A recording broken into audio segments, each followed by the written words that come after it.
Well, welcome back, Shelly. Jam-packed week. I really need to understand and have you break down some of these developments. But let's start with the AI action plan. I mean, it's the first real policy initiative. You wrote a column about the other day, but what are your gut reactions to it, and what's the material impact of it? So the material impact will be seen. I don't know, honestly, how this is going to manifest. There are things about this plan I really like, and there are things about this plan I absolutely hate. And I'm so conflicted, Joe. I don't really know where to start. Good stuff. We need a new electrical grid. We have to have it. It's not optional. We have to have it. I'm not going to say at all costs because nothing in life is at all costs, but we we desperately as a country need a new electrical grid. And if the impetus for the new electrical grid was electric vehicles or if it's data centers, I actually don't care. Right? There's plenty of natural disasters that are going to befall us. There's so many things that we just require better infrastructure, and so that's laid out in the plan. This idea of no regulation at all, it's probably the libertarian in me says that's great. Mhm. The father of three and grandfather of four thinking about the future says, really? Come on, guys. The government has a place, and maybe not as overreaching as they tend to be, but there is some room for some sober regulation in here. You can't just let people go crazy. The free market won't take care of this. The thing that, because it's just too expensive, the thing that I really like, it's going to be very unpopular as I say it. This is a national security issue, and this is the Manhattan Project of our generation. We, the United States, must dominate in AI. I don't know what that means. I really don't. I don't think anybody knows what that means. I don't think Sam Altman knows what that means. The North Star on the West Coast is AGI, artificial general intelligence. It's undefined. Sam Altman says that AGI will be achieved when an AI platform can do economically useful work. Okay, I don't know what that means either. Probably when OpenAI makes money, Sam's going to be cool and it'll be AGI. But the concept of AGI is it is undefined, and maybe it's when uh, it can do human level work, but I don't think that's good as a definition. Maybe it's when it can learn one thing and then apply that learning to something else that feels more like general intelligence. One way or the other, that's the North Star of the West Coast. And so that's the next level up. They say that they're going for that. You know, the reasoning engines are all about breaking problems down and solving them. All agentic systems are about taking agents, which are things that do things, orchestrating them into agentic systems, which are systems that accomplish goals. And one of those goals would be secure this border, secure this airspace, secure this particular, Hill 409 or whatever. So agentic systems would be part of an artificially general intelligent platform. Then there's the next level on top of that, which is science fiction, and that's artificial superintelligence, which not only is undefined, doesn't exist. And this is this idea that an AI system could be smarter than we are.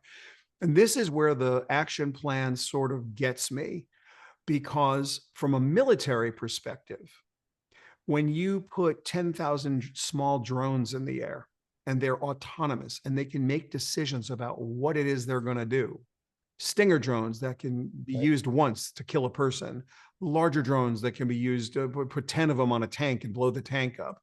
Like everything we understand about conventional warfare goes away, completely goes away. Then you add the strategy and planning of a decent neural network with some autonomous thinking, and all of a sudden we've got a science fiction story that's unbelievable. There have been a few science fiction blockbusters based on this. Absolutely. And so what you can see coming if you let yourself dream that way or think that way, it's clear that the military uses of AI are critical.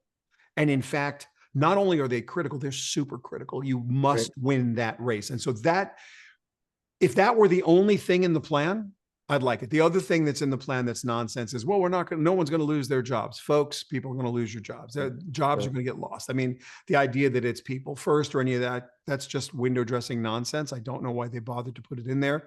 First of all, they have no control over it.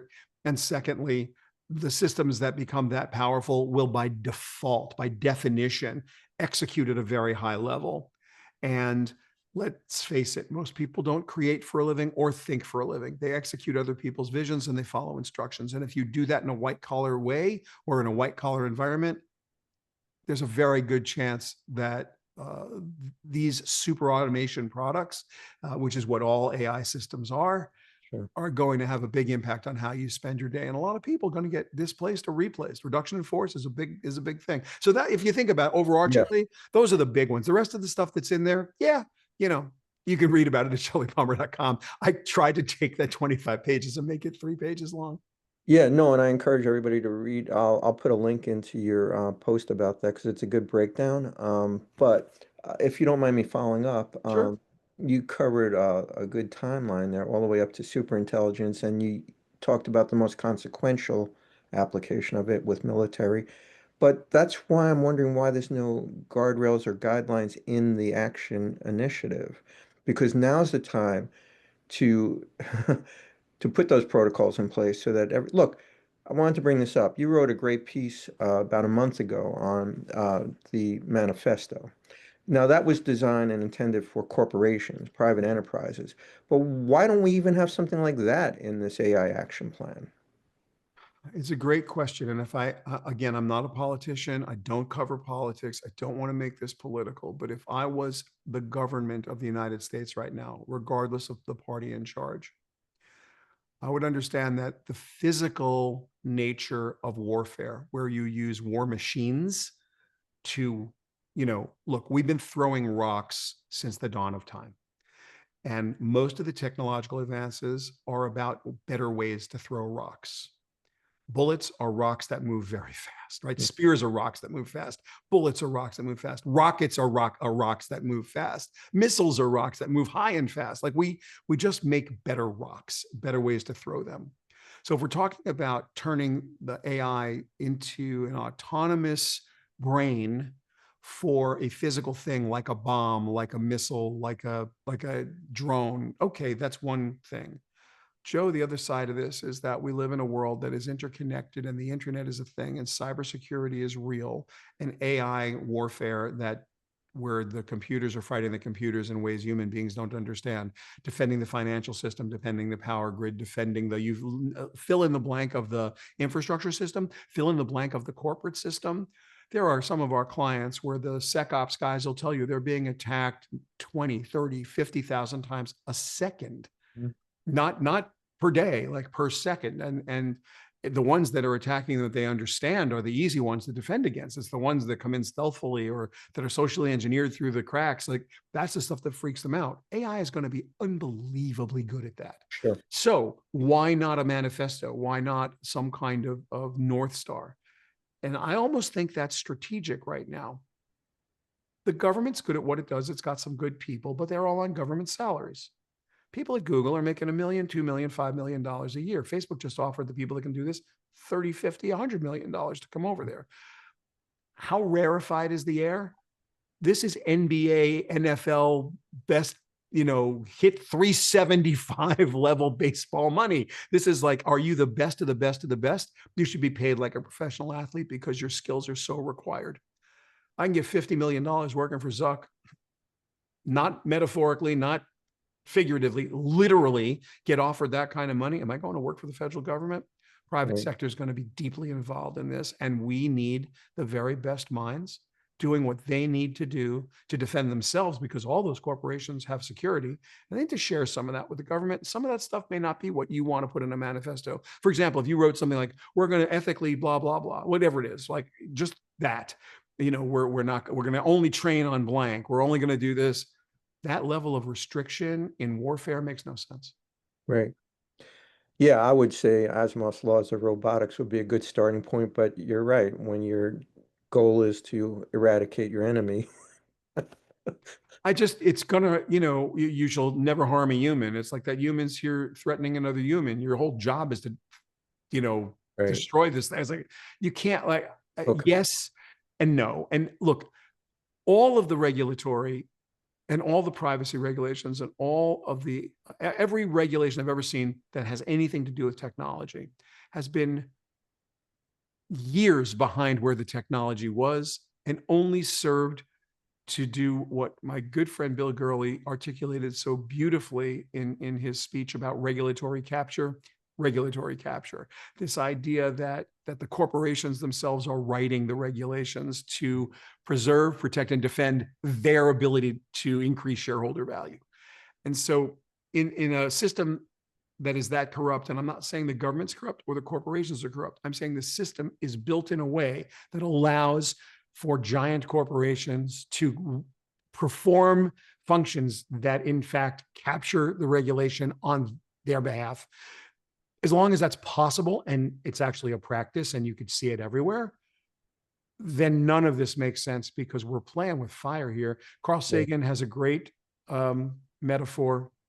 He was talking about nuclear bombs at the time, but he was talking about the global nuclear arsenal. But I will, may he rest in peace, and with the greatest and most humble respect to Carl Sagan, say to you with respect to AI, we are standing knee deep in gasoline playing with matches. Right. All right. So AI arms race aside, is there any practical takeaway for our constituents, the advertising and media industry, that is immediately apparent? I mean, I'm thinking this is a good thing. It will accelerate innovation, right? Yes, well, look, if you believe, as I do, that technology is neither good nor bad, that's a distinction that only applies to people. There are, I can't imagine that a nuclear bomb is good. That may be the one piece of technology that probably is bad, and it's, on its face. But you can use a knife to cut your steak, or you can use your knife as a weapon. That's up to you. So, most technologies are fit for a given purpose. And right now, we do have, with this bill, an unfettered opportunity to innovate in our own industry. And you stay in your swim lane, you can do great things. Mhm. What the immediate ramifications are, I think, are very clear. This is a very pro innovation bill.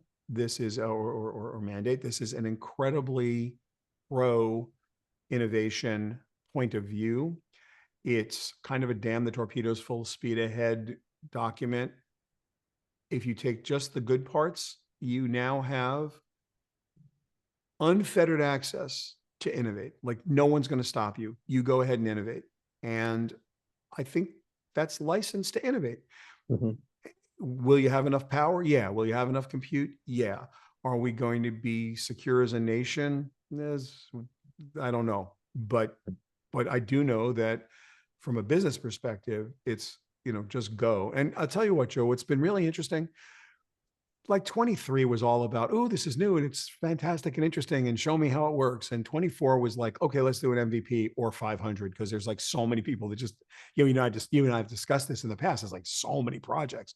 Mhm. This year has been spectacularly interesting because every leadership team that I work with, the CEO has listened in the LT meeting and then said, okay, folks, here's what I think. Let's find a way to say yes. And now we're into corporate governance, which is why I've been writing about it. Now we're into ways to create operations, like operationalize this. What does AI ops or ML ops look like in a corporation? What are the identity and security issues, permissions tables, lifecycle management for the agents, model gardens and model pickers? How do you pick the right model for the right job and have, dozens of models available to the organization? How do you ground the knowledge base? How do you put guardrails around stuff? All of this is happening now, and it's happening at breakneck speed. And I think that's fantastic. And the impact of this bill is going to be nobody's got their hands tied behind their back. That's probably not a great thing for society writ large. And we could have a good, solid argument about a point of view. But compared to what they're doing in Europe, or compared to what they're doing in some places where everything is government restricted and the data is restricted, we're in a good place and Mhm. we just have to go forward. And the biggest issue everyone's going to have is getting the right data sets, grounding those data sets so that grounding the models so that they use those data sets appropriately, and making sure that everybody has hands on keyboard. And I know that you and I try to be very soundbitey and concise about takeaways. The key takeaway right now You have to incentivize and motivate your teams to use these tools. Everybody bought a Copilot license and thought they were future thinking and thought they were done. Copilot is not best in class. It's expensive. And in every installation that we see, 10 or 15% of the people who have licenses are using them and not that much. And 85% of the people just don't do it because the tool doesn't really help them. But in the places where we have put in model gardens, where there's 30, 40 models that are being adversarially picked for the right job, and you've got, agents and agent catalogs that do specific things that people need, everybody is getting into it. And where the leaders say, okay, it's AI Wednesday, everybody's going to make an app today, everyone's going to build an agent today, everyone's going to deploy a couple of agents today. Here's the workbook, here's the job, and the winner gets a gold star or whatever the equivalent of a gold star is in that world. Those companies are killing it. And everybody else is like having that sort of, fuddy-duddy, Luddite. Yeah, we don't use it that much. I played with it, but that's what's happening. I took your lead and Rashad's lead from the ANA, where you both talked about, just as a user subscribing to the 8, subscription level model. So I have my own little model garden, and I do use it interchangeably in different ways at different times, and you get different results. Yes, you really do. Let me ask you, so you talked about 2023, 2024, and alluded to what's going on right now. I haven't seen a lot of industry fallout so far, but just in recent months, something has manifested, and everybody's been decrying that AI would kill search, but we're actually seeing that AI overviews are killing publishing. At least that's the anecdotal evidence coming out of companies like Cloudflare and others. Do you think publishing's toast now? Joe, not only is this the billion-dollar question, and it is the billion-dollar question,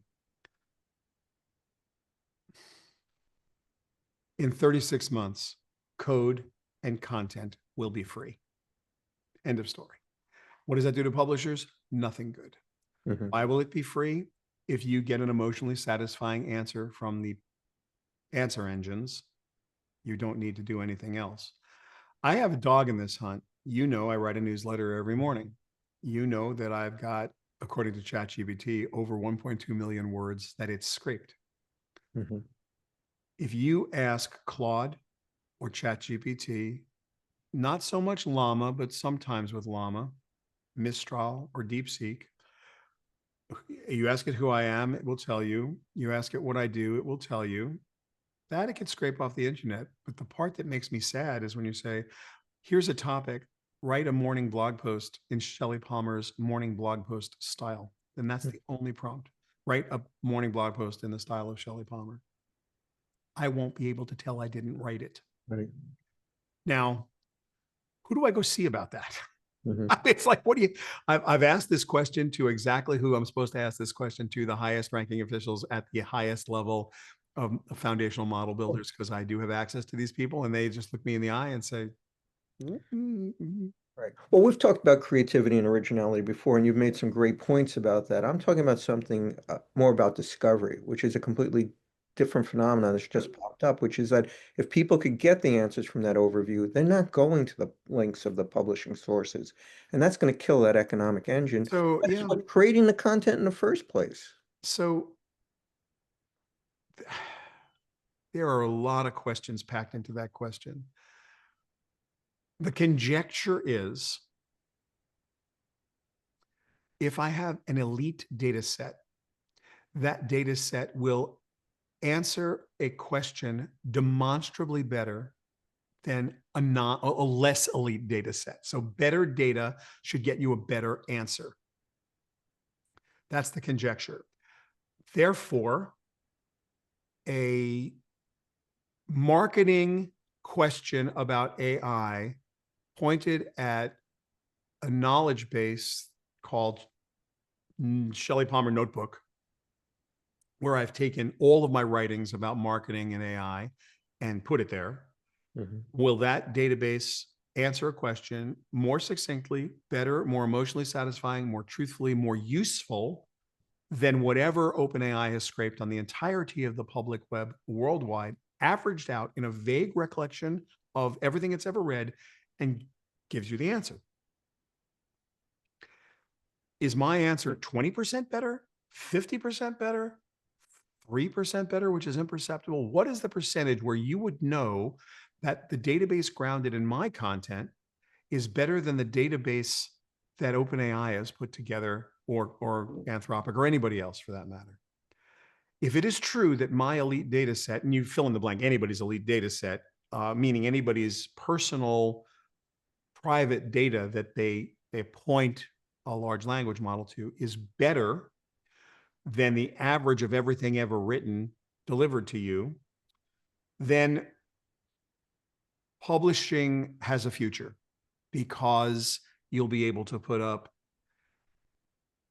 paywalls, you'll be able to make deals with the foundational model builders where they will not only train off your data, but search your data. There'll be a reason for a toll booth, and there'll be a reason for a revenue stream. Now, I would suspect it would be the same reduction in revenue that the recorded music industry has felt from CDs to streaming, downloads to now streaming revenue. Analog dollars to digital dimes. And thank you, Jeff Zucker. That's exactly what I think would happen under that circumstances. But if the conjecture is incorrect, and I have no name for this conjecture, it's just the conjecture, an elite data set will outperform an average data set. That's the conjecture. So unproven in every way. If it is not true, not empirically true, that an elite data set, publisher's data set, outperforms. And Condé Nast has Condé Nast Traveler, and they have Bon Appetit, and these are fantastic repositories of the best culinary advice in the world and the best travel advice in the world. Is the best travel advice in the world better than the average of all travel advice in the world? If it is, then they've got a business. If it isn't, then they don't have a right to exist anymore, because that's what it is. So that is an existential question based on a conjecture to which no one yet has an answer.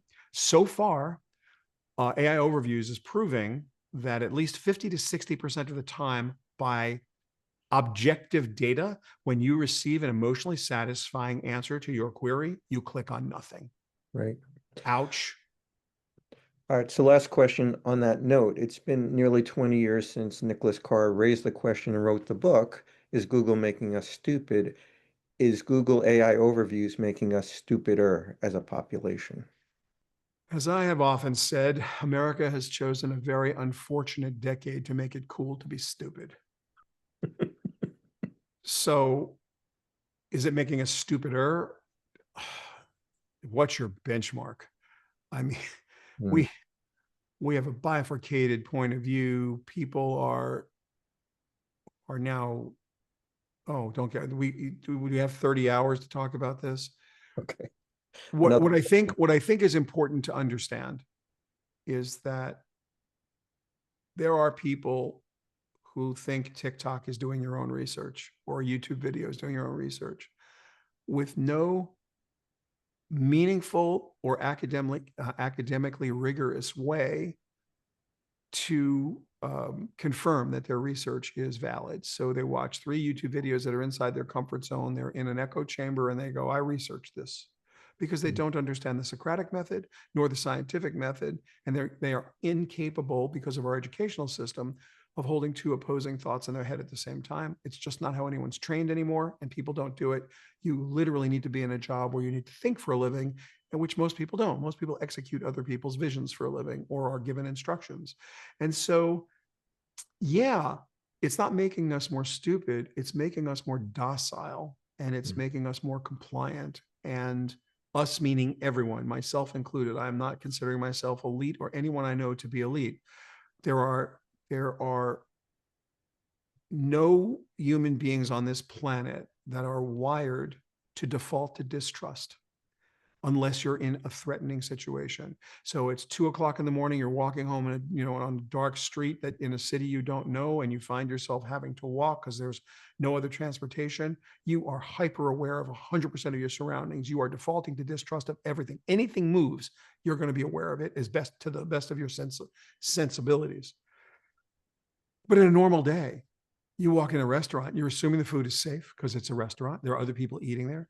The people you sit with, even if you don't know them at the counter, you're assuming they're not going to stab you with the knife that's in front of, like, you default to trust. And when we read something on the internet, we default to trust. And we have to. We're wired this way because it takes so much energy to default to distrust and no energy at all to default to trust. And we're all playing the game of the iterative game of prisoner's dilemma, Mhm. where we think it's tit for tat. You're going to trust me, I'm going to trust you until you prove I shouldn't. Then I'm going to respond in one of the strategies. The best one is you do something bad, I'm going to do something bad back to you. Then I'm going to go right back to trusting you until you do something bad again. So I'm constantly using the least amount of energy for the best possible output. That's how we're wired. And when you go to a Google AI overview and Google who you trust, because you've been logged into Google for 20 years and the blue links do a pretty decent job, they give you an overview. You go, yeah, okay, close enough.